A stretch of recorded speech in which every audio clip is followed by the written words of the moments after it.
My name is Wayne Smiley. I'm a principal architect for the One Identity Active Roles, Active Directory, and Office 365 Management and Security product. I'm excited to welcome you today to our overview of Active Roles. Today, we're just going to show you a small overview of the different functionality and pieces of the product so that you can better understand how Active Roles works and what it can do for you.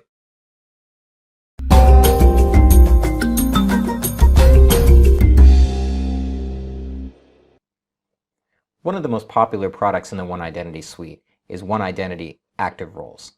Active Roles is an Active Directory management security tool that also does identity and access management as well. Specifically, it's a Swiss Army knife around Active Directory. It was designed by Active Directory administrators for Active Directory administration. It's filling in all the gaps that Microsoft left out of native Active Directory, while at the same time adding a lot of new features and functionality on top of that. First, on the Active Directory administration side, it really fixes a lot of the native problems that are built into Active Directory itself. Things like setting different attributes different ways, making sure that things can only be done in a very specific way, and that the data put into the system makes perfect sense as it goes in. Additionally, it also layers on top of that Azure AD administration right inside the tool, so we don't have to do them from separate interfaces. Same with Office 365 as well. And on top of that, we layer on automation, things happening on their own, group membership changing based on criteria that you set, things like that. Next, we center around Active Directory security. We all know that the native Active Directory security model is very poor.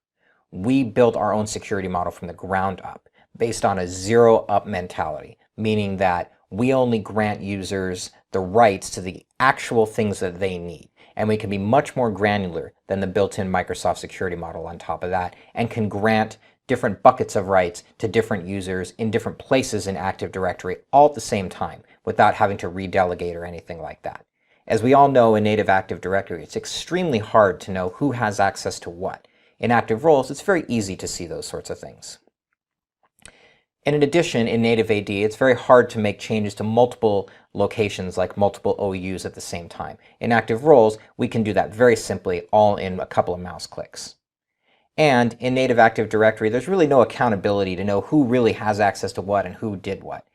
In Active Roles, we can go through and we can do that all automatically, and we can see who actually has access to what and who did what at any given time. Also, Active Roles can act as an identity management solution. We can get rid of all that manual work that happens now at the help desk to create users, change users, all those sorts of things that are error prone and cause problems. All that can go away, and Active Roles can automate all of those processes, and it can do it very quickly and efficiently. We can also get rid of the multiple interfaces that are required now, be it the ADUC console or Active Directory users and computers, the Azure AD portal, the Office 365 portal. All those can be replaced, at least on the help desk side, with Active Roles itself through a nice, easy to customize and use web interface. So we've talked a little bit about what Active Roles is, but how does it actually do all of this? Active Roles is a whole set of pieces, and those pieces all work together in order to form what is the ultimate solution. We start with an extremely well-designed security model inside of Active Roles that lets us grant rights and permissions and roles in a granular way without causing difficulty to actually do it, as well as being able to see everything later on and know who really truly has access to what and what rights and roles they actually have. Active Roles is also very extensible, so I can layer things on top of that. If I want to manage something else, I just say, hey, let's manage that along with this. Here's how I want to do it. Here's what pieces I want to add to it, and Active Roles will do all that for me. Moving on to that, we can also layer on common things like Azure AD and Office 365 and let Active Roles manage those all together, all with one pane of glass, so that the customer doesn't have to go into multiple systems in order to do it. And in addition to that, the Active Roles administrators can pick and choose which data comes from what system, meaning that users don't have to know where they're changing something. Active roles will do that for you in the way that the administrative group has designed. We can also do things like account administration and basic day-to-day things that just need to be done all the time. And we can do all those through a nice, easy-to-use web interface, making everyone's lives a whole lot easier. And then, of course, directory management. So there are all kinds of other things in Active Directory that we need to manage. Active roles will manage those as well for us.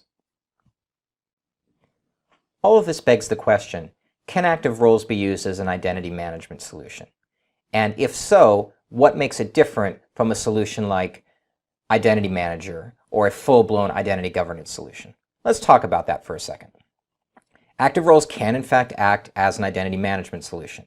However, it is Active Directory centric. This is different than a full-blown identity governance solution where the IGA solution itself is the core database and contains all the users. And then Active Directory, for example, is just a system that is layered on top of that, just like any other system that it would have. For example, Oracle database or something along those lines, or whatever it is. Active roles is generally used for smaller implementations, where a full-blown identity governance solution would be used for larger implementations. Active roles is very Microsoft focused in terms of what pieces it controls and how it controls them, as opposed to a full-blown identity governance solution that will control pretty much anything out there and provision and deprovision from all of those. Active roles does not have an attestation feature or some of the self-service features that a full identity governance solution would have either. However, active roles is very simple to implement, it's faster to get real ROI out of, and it's frankly less expensive to implement. So as you can see, there are pluses and minuses to using both systems, and it's your job to help figure out which is the correct one for a particular customer.